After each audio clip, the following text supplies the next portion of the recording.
Hey yo, it's time to roar, get loud, let's ignite. Jeremy B in the house, we keeping it tight. Every weekday at 11, we ready to ride. Lions Talk Live, come and join the pride. Waking up early, it's that morning grind. Tune in to the show, leave the troubles behind. Jeremy B's the king, with the voice like thunder. Every word he spits, it's a lyrical wonder. Got the lions around, sharp and fierce. When we hear one pride, you can't help but feel your heart pierce. Talking all the topics, keep it real, keep it raw. With a lion's mentality, we're ready for the roar. One pride, it feels right. Jeremy B bringing the heat, morning light. Every weekday at 11, we taking flight. Lions Talk Alive, yeah, we ready to bite.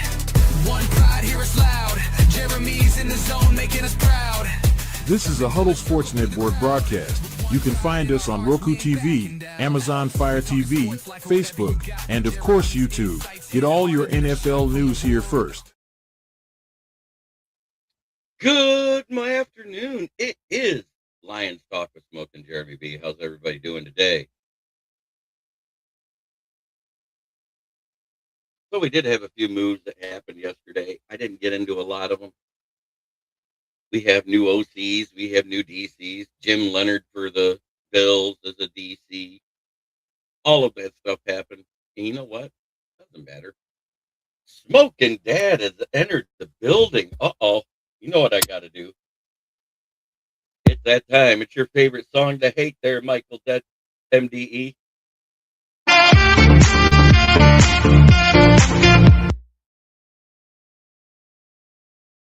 Good morning, Nick. Yep. Yesterday, I'm going to make Mondays and Wednesdays like a draft profile focus for my shows. ETSC 3750 therapist. That's okay. I'll do another mock later to knock 1250 off your bill.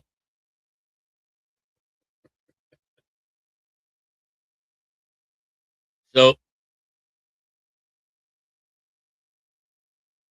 Giants got Nagy as OC. Yep. Steve Bauer. Woohoo, mock.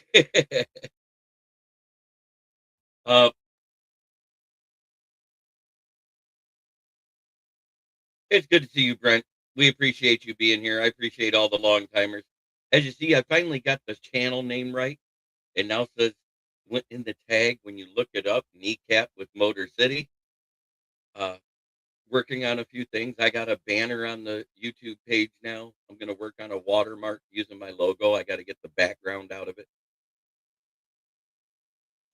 I just want that little guy showing up in the corner of the chat over here where it goes live. Just trying to make it a little more professional, a little more user-friendly. Still going to be 18 and up, so I can sit here and say bullshit. But I have to say unalive when we're talking about things where people don't breathe anymore. Whether it's by their own hand or not.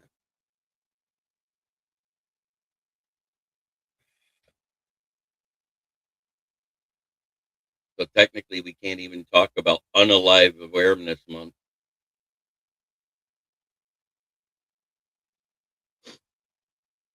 We got to get back to loving each other, people, as a country. Because left wing or right wing, they don't give two craps about us. Been that way ever since they created the personal income tax. And I'll leave it at that.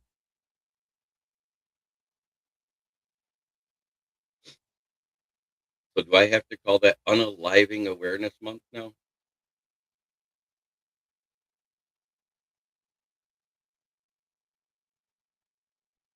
We all know that's November because that's when they have Veterans Day.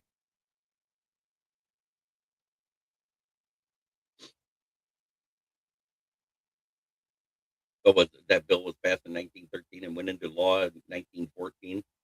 The same year they passed the law that stopped the congressman from getting paid per diem and started getting a salary. Yeah, that's when the public's interest stopped happening because that's when lobbyists were able to evade campaign funds for their vote.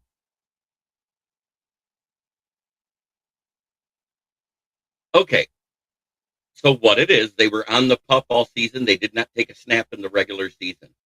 When a player is on the pup, especially ones on newer contracts, last year of a rookie contract, first year of the second,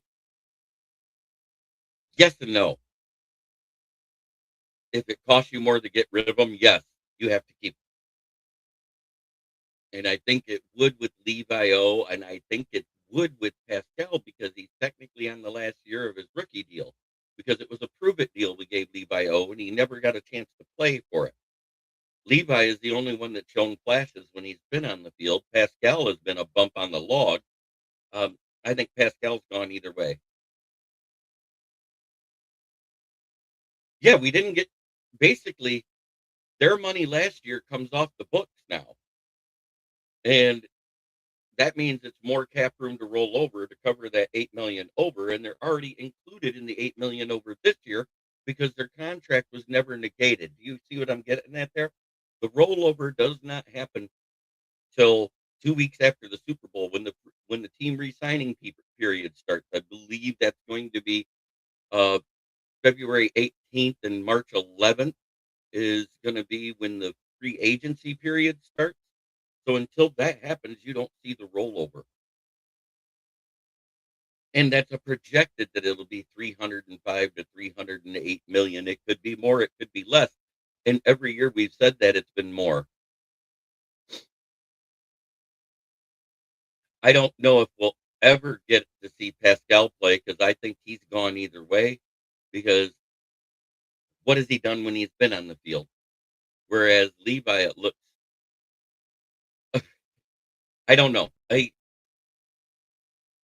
Levi, because he's depth at defensive tackle, and we will be getting rid of Reeder. And who knows if we'll be able to re sign Roy Lopez. So we may have to keep him. And if AQM wants to make more than what his recommended contract is of 8.5 million a year, go chase your money, young man. I say young man, but in NFL work age, he's the same age as me. He's 55 in NFL years at 31.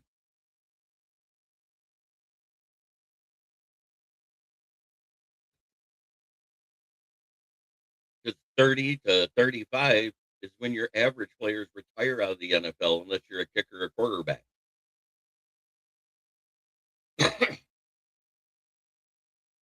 And that number's coming down because of medical retirements lately.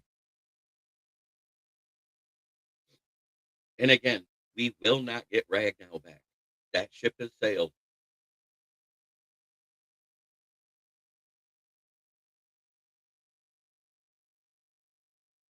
So let's look at 2026 free agent NFL.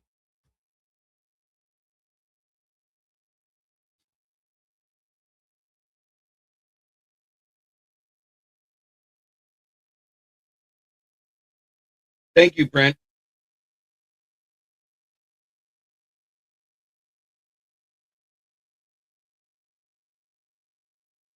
All right. Right now, the number one free agent is still considered Hendrickson. But let's go specifically to center. Connor McGovern's number one. Linderbaum is considered fifth. I doubt that he'll stay there. Cade Mays is on here. I'm looking for the guy from the Cardinals. What's his name? He's not even on this list, so I don't think he's a free agent.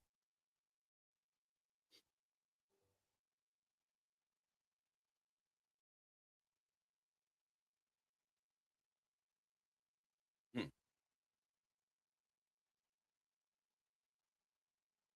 More than likely. But Sheldon Rankings now is he's the same age as DJ Reader, I believe. 33 years old. Dwayne King, good to see you, brother. Always good to see you.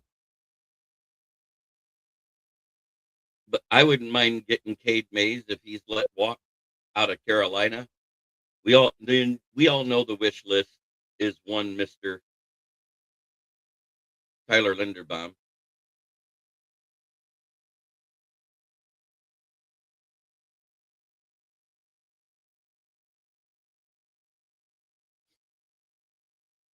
Ethan Posick is an older one. Cade Mays will be 27 this coming season. Tyler Linderbaum, 26. Luke Fortner out of New Orleans and Will Platt, they're both free agents out of New Orleans.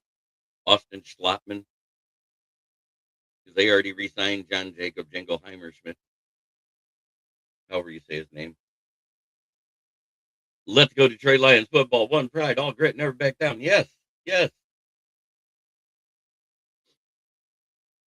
I think tomorrow I'm going to focus on everybody's favorite center for the lunchtime talk.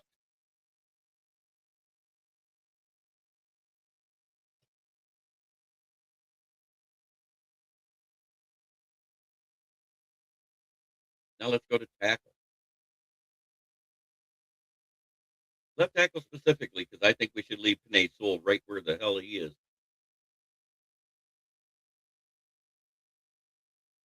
I do like McGovern too. But I think Cade Mays is who we need.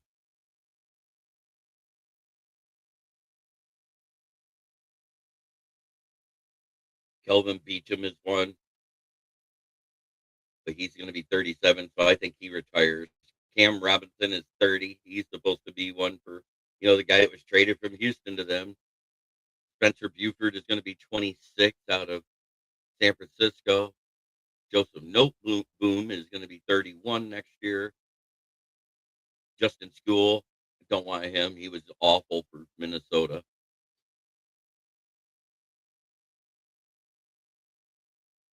There isn't a lot of great names there. Let's see what at the right tackle position. Jonah Williams, who's going to be 28.2, which means he won't even turn 29 to the following season. He'll probably be a free agent for the Cardinals. Rob Havenstein is more than likely going to hit retirement. He'll be 34, going on 35 to start the season.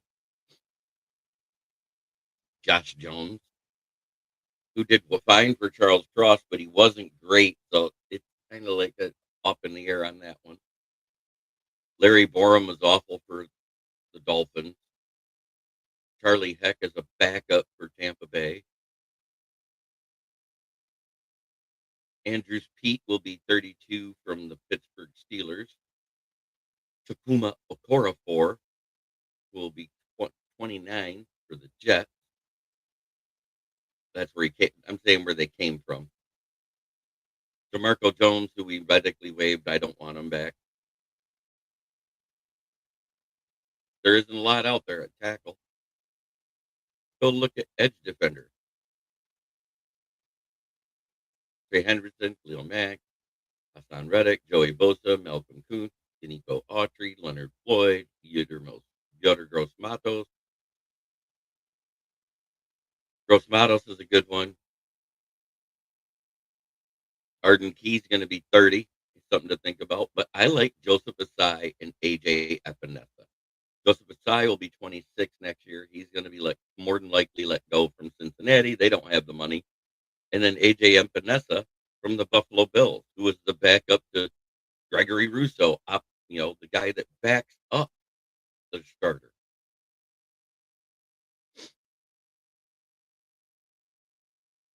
Yeah. Well, he can suggest it. That doesn't mean we go get him. But yeah, I think he would suggest it because he was a good right tackle. And when he had to come in as an extra because of starting some switching sides or whatever, he does play the swing tackle position too.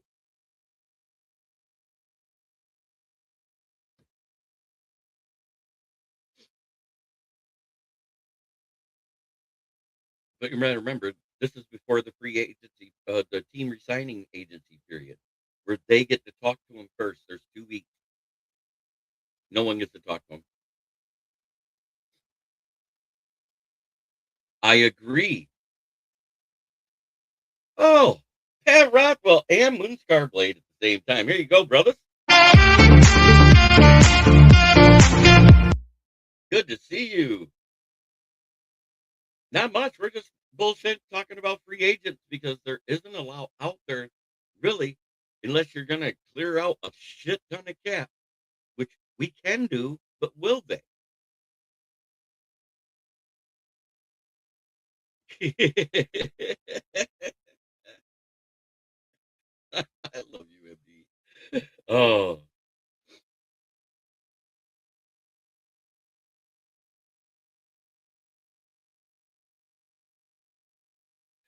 but you get it depends on who's available. Like I said, if it comes down to where it's somebody who's not good, why take them? If it's somebody that's going to be on the verge of retirement, I'm drafting a center, whether I sign a vet or not. I'm drafting a left tackle, whether I an offensive tackle, whether I sign a vet or not, to prepare for the future. This this let's just put a band-aid on something and pray to God it works thing hasn't worked for us. And the amount of money we have to clear to get these big names. Yeah, but we forget there's one team that has a crap load of money ahead of us, and they got his old coach, and he'll probably go there in the Giants.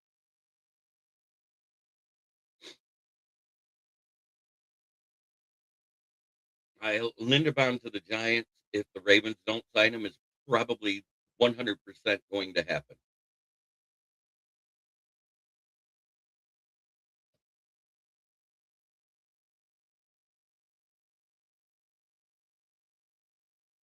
What did I say when that draft happened? He's a perfect fit for Pittsburgh, but I hear they want Kenny Pickett, and they're going to make a mistake because they think Pickett could be the next Dan Marino with the tiniest hands in the NFL. Yep, that'll be nice.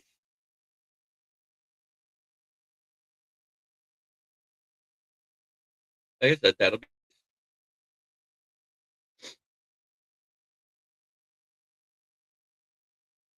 right, and that's why I think they're going to draft those players for our future.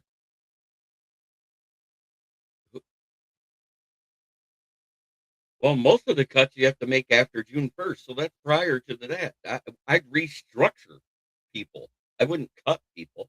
We have some people that can be restructured easily.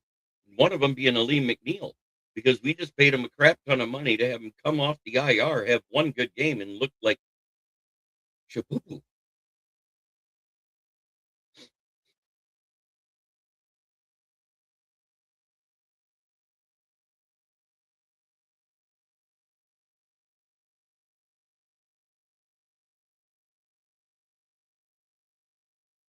Okay, it wasn't a re-signing. You guys got to stop with it being a clown show because you got to understand the NFL rules. I hate that people are making this like we re-signed people. We didn't re-sign them. They were on the pup because it was the first year that Levi had a second contract. In the last year of a rookie contract, if a player is on the pup for the entire year, they automatically come back to the team for that 1 year of contract. That's what happened. We didn't sign them.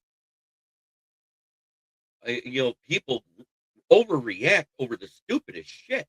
It's an NFL rule. It's the pup rule. Go look it up.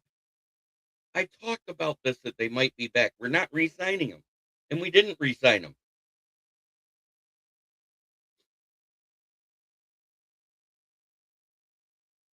I think they'll still cut Josh Pascal. I think Levi's the only one that showed anything on the field when he's been on, and to let him try to prove it in the offseason that he's healthy enough to even get on the field. If not, he'll be gone too.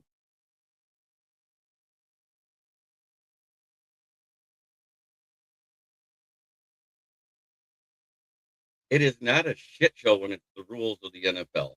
They had to leave him on the pup, or it costs more in dead cap.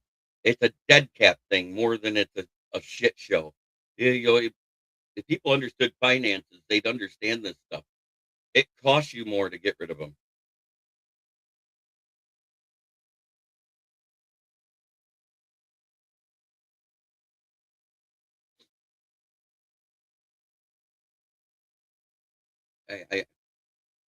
It costs you more to get rid of a guy on the last year of a rookie contract. In the first year of a prove it deal, it costs you dead cap money.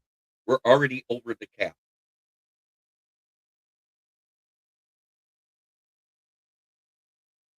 Blaming, I don't get blaming somebody for a rule that actually saves the team money. It has to do with money.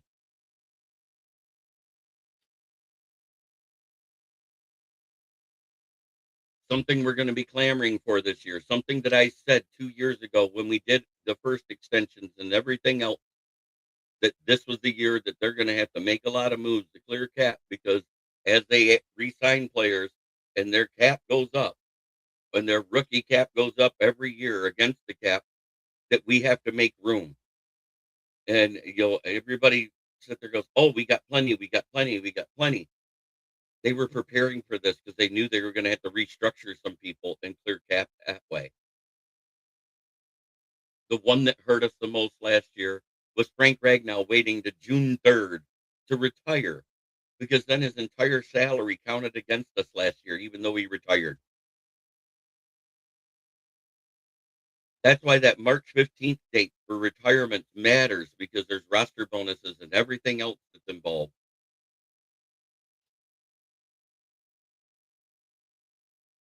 You know, let's, I don't get it. I just should report the news, Brad, my man. Don't shoot the messenger.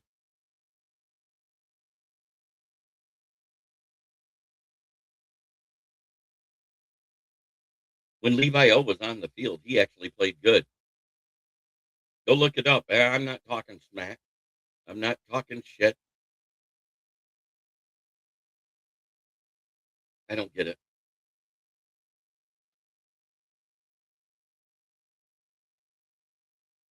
I love this team, and I'm trying to make it make sense to you. And if it doesn't make sense to you, I get it.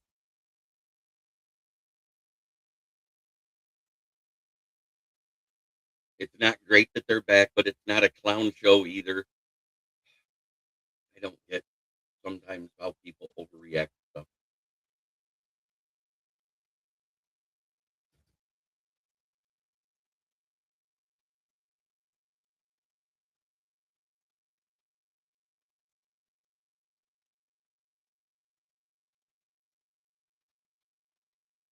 They even said it had to do with the rule of them being on the pup the entire season.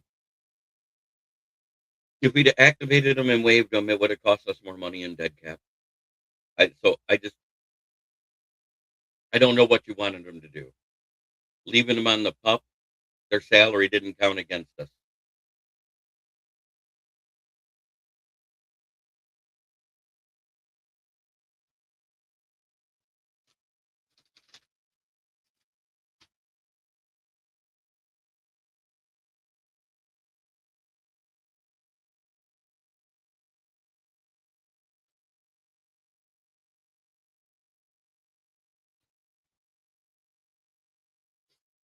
I like where we are at the opportunity in 2026. Our schedule is plus a solid offseason, I believe we will have. And the coach, I agree. I want to focus on the stuff we can. None of us can control this. I mean, the only way you control it is probably go on strike and not buy tickets. But guess what? It's an NFL shared revenue, so it doesn't matter what our ticket sales are. It matters what the leagues are, and if the league's attendance is up overall across the NFL, all the teams make the same amount of money.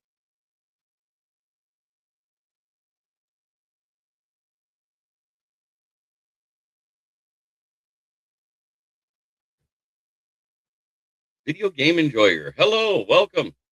It looks like you got a JMO picture on there. Is that Gibbs? Just tell me who it is. The tiny picture, I can't tell from here.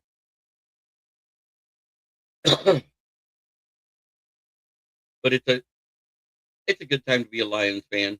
I understand last year was disappointing, 9-8. We missed the playoffs. We had a winning season.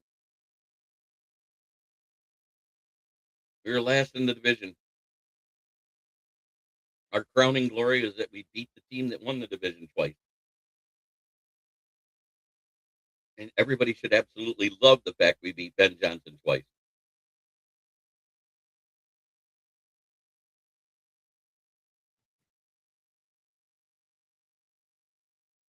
RBF, good to see you, brother.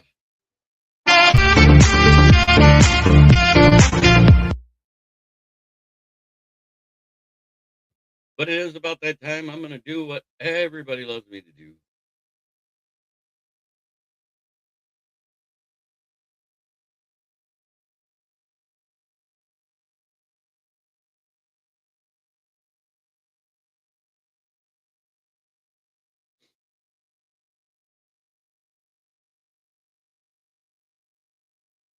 Yeah.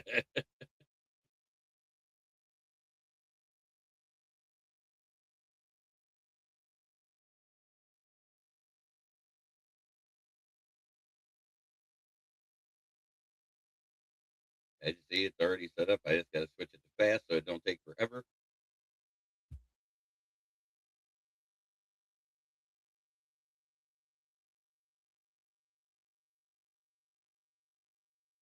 Caleb Lomu is right there. Don't like that trade. Don't like giving an extra pick. Don't like giving an extra pick.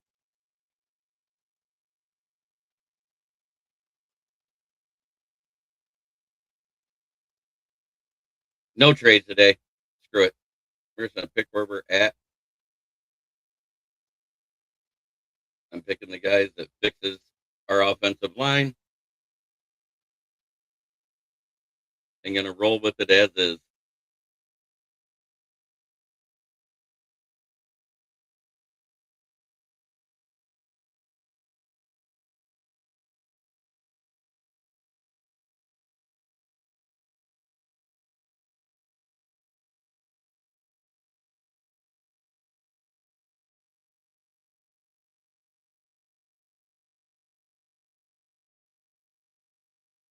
Hmm.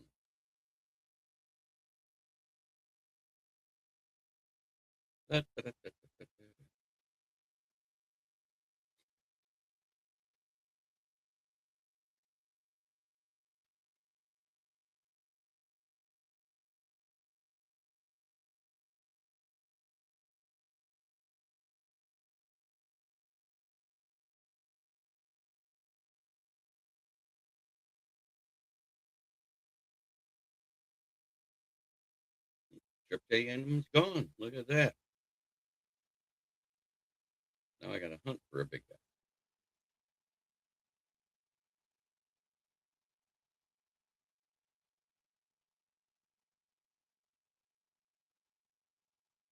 He fell further. No, he didn't fall down.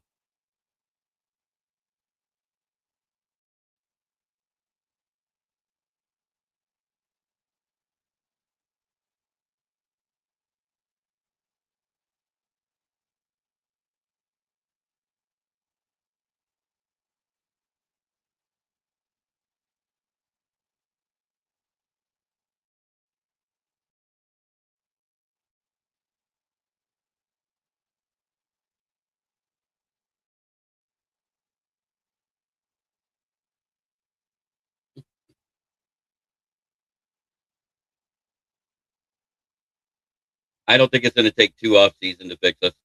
I think I think it's going to take this one because really what we need is offensive line more than anything.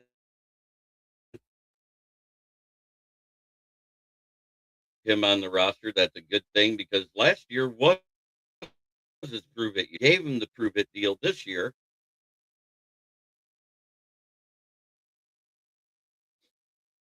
and it worked out. Unlike with Charles Harris, it worked out.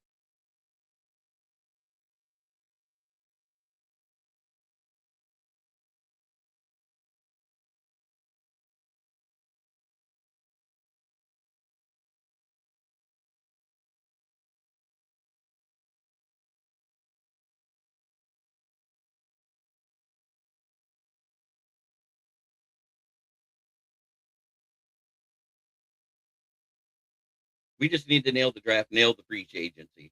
I think it makes more sense to draft all O line first in the day one and day two. That's just me.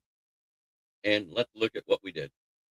Mock draft number 44 since that Rams game.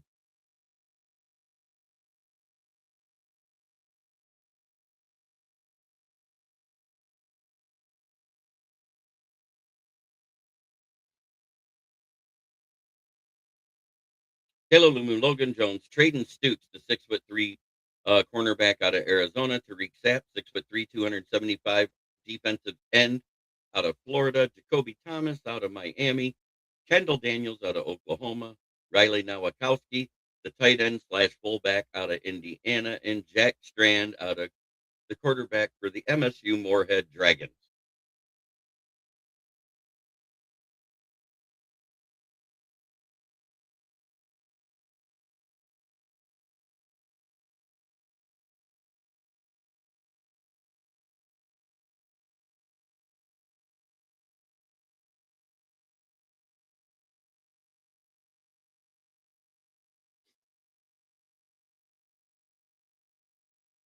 Okay, it gives the majority of life heads up that how things have been going if it's the last two drafts, the Ragnow situation, et cetera. It has been building up. But this is the year to go offensive line. I think it's not as deep at the offensive line as it is at edge. There's good players that are going to be late in this draft edge. The drop off between the first round guys and the fourth round guys is huge. I'm not going to lie. But at the same time, there's solid guys in day three that I think could make a difference. There's Tariq Sapp, there's Jamon Tapp, there's a few others that I've talked about. So there are guys out there that could help. Because let's face it, how many teams have two guys that were double digit sack guys, two guys in the top 10? There wasn't a single other team in the NFL than the Detroit Lions. And that's why I think we need to resign AQM and draft another guy because we still need a guy to spell Aiden Hutchinson. We don't know what we have in Hassanin because he hasn't seen anybody.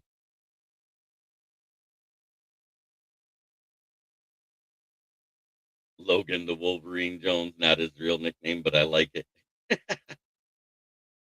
um, so tomorrow my focus is about Logan Jones at center. I've seen so many people talk about Jake Slaughter or Parker Brailsworth or Connor Lew. Connor Lew, I wouldn't touch with a 10-foot pole this draft. He just had his second ACL surgery around the middle of last season, which means he won't even come back to the middle of this season before he can even take the field to practice. So miss me with that guy out of Auburn, even though he's probably one of the best centers in the draft. I wouldn't draft him because he's had ACL tears in both knees now in his college history. And I bet you if you had a chance to look up his high school snaps, he missed games due to calf strains.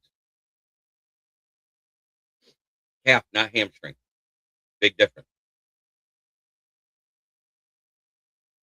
Hamstring strains and pulls happen all the time.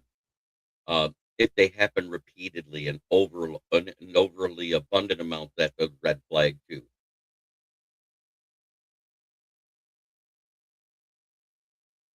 But for somebody to miss a couple games due to a hamstring strain, that's nothing compared to the calf strain. The calf strain is bigger. It's all your pivoting that you do on your knees and ankles.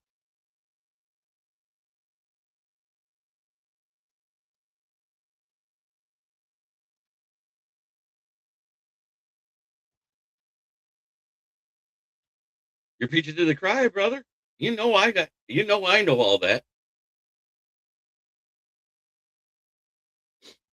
I think he is the next Frank Ragnow. I think he is a trench commander.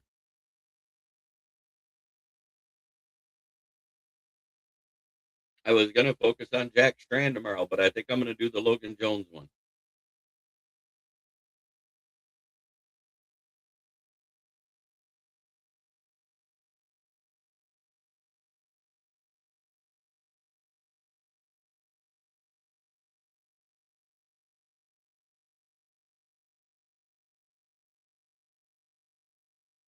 But that's all he's played is center in college. He made the switch in high school from defensive line to offensive line. So he does understand the moves that he's up against as a center. In his freshman year, he was redshirted to sit behind a certain guy that we're talking about that we're clamoring for if he's a free agent, Tyler Lindebaum.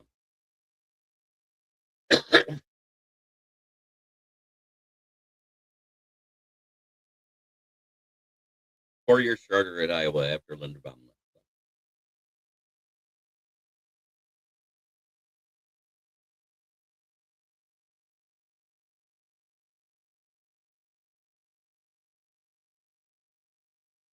So he's the Remington Award winner on the award-winning offensive line for the NCAA last year. That was Iowa. Gunnings Dunker could be a guy. He's projected to be third overall.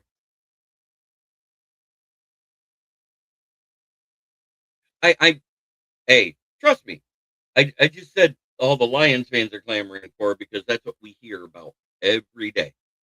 Oh, we got to get Linderbaum. I think it's very rare that we're even going to get a chance at Linderbaum. That's just me.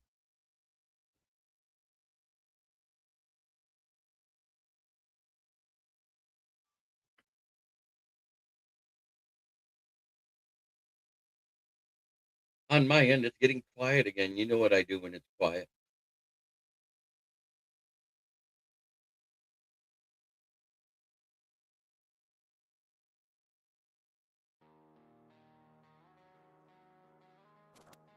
That's right. I put on a little music in the back.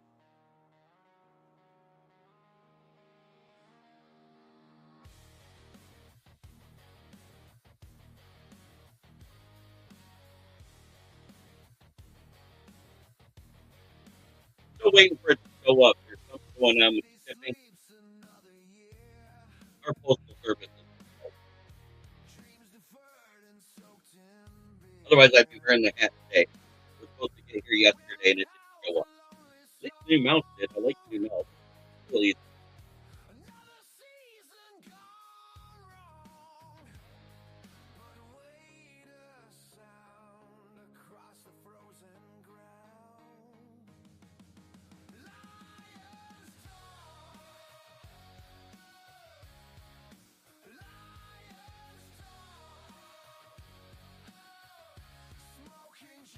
I just love the music.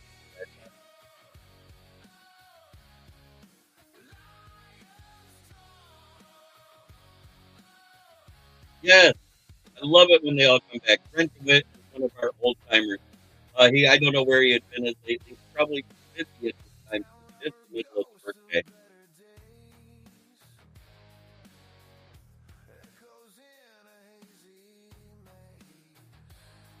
Yeah, it's at 17 and a half on slow track, but I believe he's going to get closer to that 20 to 25 and make just as much as like Frank Ragnow was making. Yes, I love building this community. Um, I went back and watched the show that I did 4 years ago. I don't know if we bring AA back. That's why I would target it to linebacker who was our 8 pick. That's just me. There's a couple of guys I like, and I'm okay with waiting to day 3 to get them. Age Pitcher out of Indiana is an off-ball linebacker. Kendall Daniels out of Oklahoma, who is off-ball linebacker slash he's a safety. Started out as a safety, out through the position. Kind of get quick just because he got big first wise. He grew height wise. Kendall Daniels, the freshman year, was 210 pound safety. In his senior year, he's 6'5" and 242 pounds. So you got a safety that plays off ball linebacker, I mean, like linebacker plays off ball with safety skills. So you can see that middle box guy either inside or outside at linebacker. And he can actually stick and cover with tight ends and slot receivers because he is a 4 or 5. I'd love to bring that in.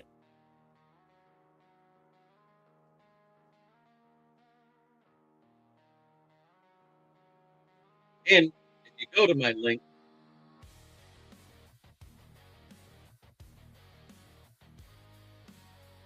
right here, you'll see them.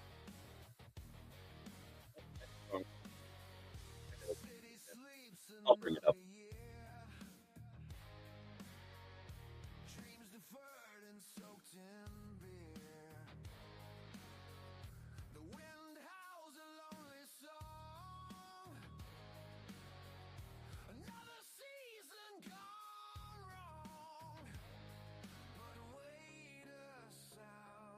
Yeah, that's because I was switching. Hey, gun guy, how you doing, buddy? Good to see you. A long time. Not standing up, pants are up.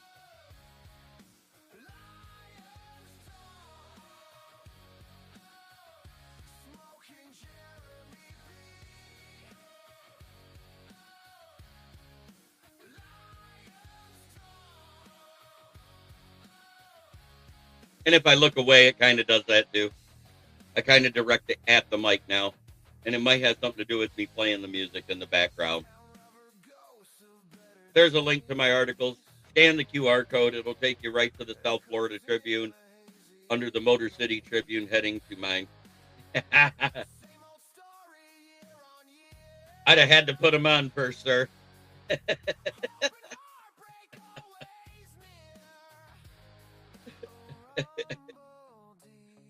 Man, I love it when you're here, good guy. I don't think we end up with Linderbaum. I'm going to say that now, even if we clear enough cap. I think he ends up a Giant. And there's not much else out there unless we trade for somebody, and I don't want to give up draft capital.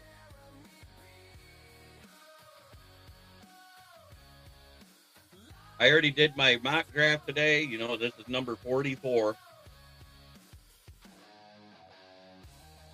That's the result. I think that's a perfect draft. Rebuilt the O-line, then filled in the depth. Trading Stoops is a big corner. I like him. Let me read about him for you. 6'2", 198. He's a sixth-year senior. He's one of those ones one of the last ones because of COVID. He was a redshirt his freshman year. COVID hit, then a redshirt freshman.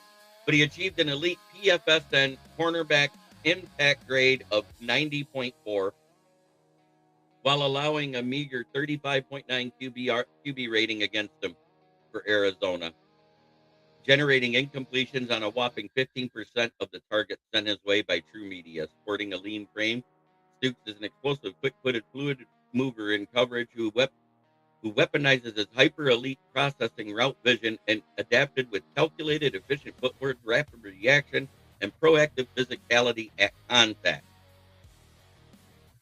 In other words, a shutdown corner, not a lockdown corner.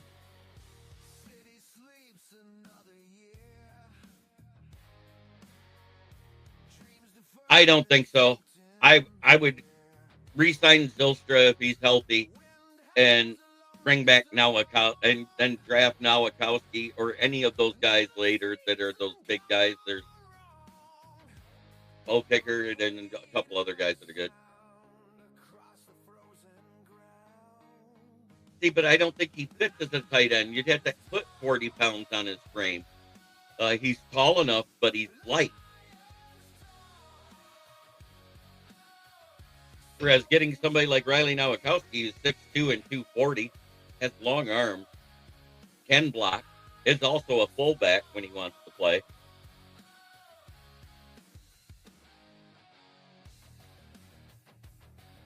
But he already blocks like a tight end in the run game.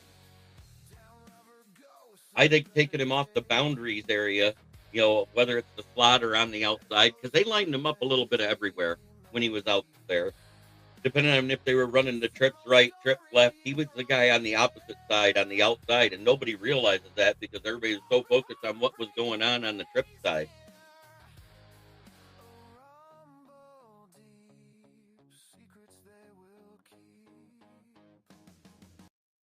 There. Man, I love it because you guys came in just as the comments were starting to go stale. So, Gun Guy, it's good to see you. He could be an Rondé Gadsden or Colson Loveland off the line type of slot guy, but he already is that. If you think about it, that's what they use him as. Yeah, that's why I don't mind grabbing him like in the 6th round. You know, this team looks at a lot of things, but what they do look at the most is, are you either versatile or were you a team leader in college? Almost everybody we drafted was a team captain the first 3 seasons. That cannot go understated. And I like my nickname I gave Logan Jones for my article, Trench Commander. Yes, I'm creating my own memes. I use them also as if I'm going to do a draft spotlight show where I focus on one player out of the draft, I'm going to make a meme for it from now on. I just think it works out better. It looks good. I'm going to continue to change and develop this into something that's more pleasing to the eye.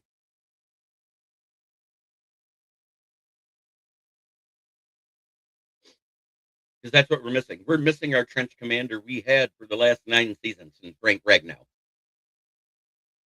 And we need another one. And I would rather draft him than depend on somebody who might only be here a year to 3 years. That's just me.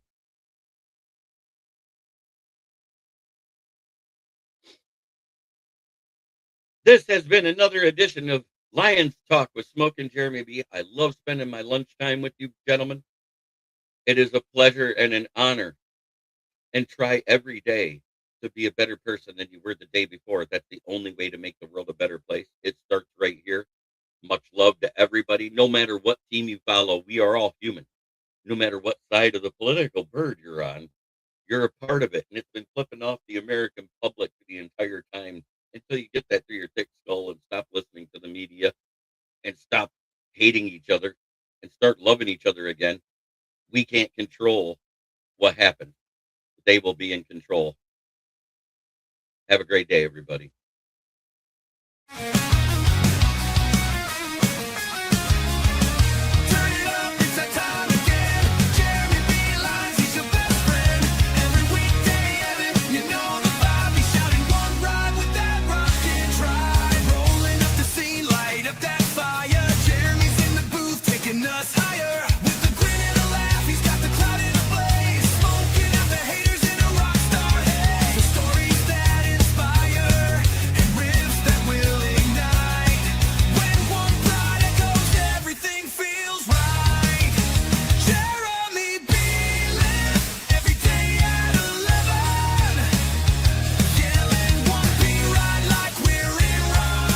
This is a Huddle Sports Network broadcast. You can find us on Roku TV, Amazon Fire TV, Facebook, and of course YouTube.